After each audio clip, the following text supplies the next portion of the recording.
تمام دوستوں کو دل کے گہرائیوں سے اور خلوص دل سے السلام علیکم ورحمۃ اللہ وبرکاتہ۔ آج کی ویڈیو حضور اکرم صلی اللہ علیہ وسلم کی وصیت اور نصیحت۔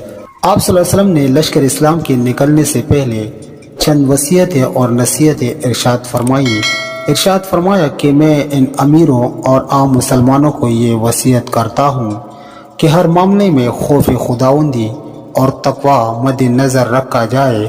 میں تمہیں بلائی کی وصیت کرتا ہوں اور ہر خیر کی تاکید کرتا ہوں۔ پھر آپ صلی اللہ علیہ وسلم نے فرمایا، یعنی بسم اللہ کر کے اللہ کے راستے میں جنگ کرو۔ جو لوگ اللہ تعالیٰ کے منکر ہیں ان سے لڑو اور کبھی خیانت نہ کرو اور نہ کسی سے دھوکہ کرو اور نہ کسی چھوٹے بچے کو قتل کرو۔ جب دشمن سے آمنا سامنا ہو جائے تو ان مشرکین کو 3 باتوں کی دعوت دے دو۔ ان میں سے جو بات انہوں نے قبول کر لی تو پھر ان سے مت لڑو۔ سب سے پہلے ان کو اسلام میں داخل ہونے کی دعوت دو۔ اگر انہوں نے اس کو قبول کر لیا تو پھر ان کے حقوق اور مسلمانوں کے حقوق یکساں ہوں گے۔ اگر قبول اسلام سے انہوں نے انکار کیا تو پھر جزیہ اور ٹیکس ادا کرنے کی دعوت دو۔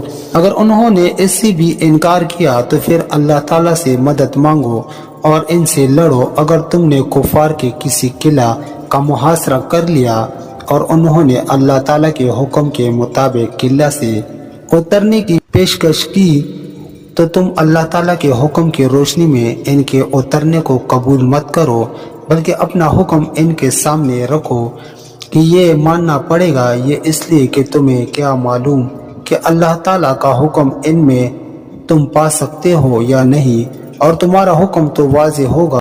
اور اگر تم نے کسی شہر یا قلعے کے لوگوں کو محاصرہ میں لے لیا اور انہوں نے ارادہ کیا کہ تم ان کو اللہ تعالیٰ اور اس کے رسول کے نام کا وعدہ دو تو ایسا مت کرو، بلکہ تم ان کو اپنی ذمہ داری اور اپنے باپ اور ساتھیوں کے ذمہ داری کا وعدہ کرو، کیونکہ اگر تم نے فرض کر لو اس وعدہ اور ذمہ داری کے خلاف ورزی کی تو اپنی ذمہ داری کے خلاف ورزی اس سے بہتر ہے کہ تم اللہ تعالیٰ اور اس کے رسول کی ذمہ داری اور عہد کے خلاف ورزی کرو۔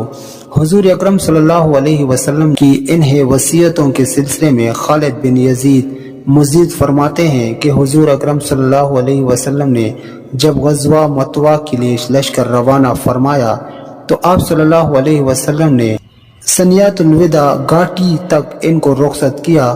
وہاں پر حضور اکرم صلی اللہ علیہ وسلم کھڑے ہو گئے اور آپ صلی اللہ علیہ وسلم کے صحابہ رضی اللہ تعالیٰ عنہ آپ صلی اللہ علیہ وسلم ارد گرد کھڑے رہے۔ اس کے بعد آپ صلی اللہ علیہ وسلم نے ارشاد فرمایا، اللہ کا نام لے کر جہاد کرو، پس شام میں اللہ تعالیٰ اور اپنے دشمنوں سے جا کر لڑو۔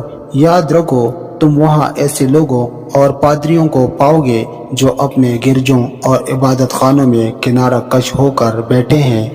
تم ان سے تعرض نہ کرو، البتہ وہاں تم کو ایسے لوگ بھی ملیں گے جن کے سروں میں شیطان نے اپنے گھونسلے بنا رکھے ہیں۔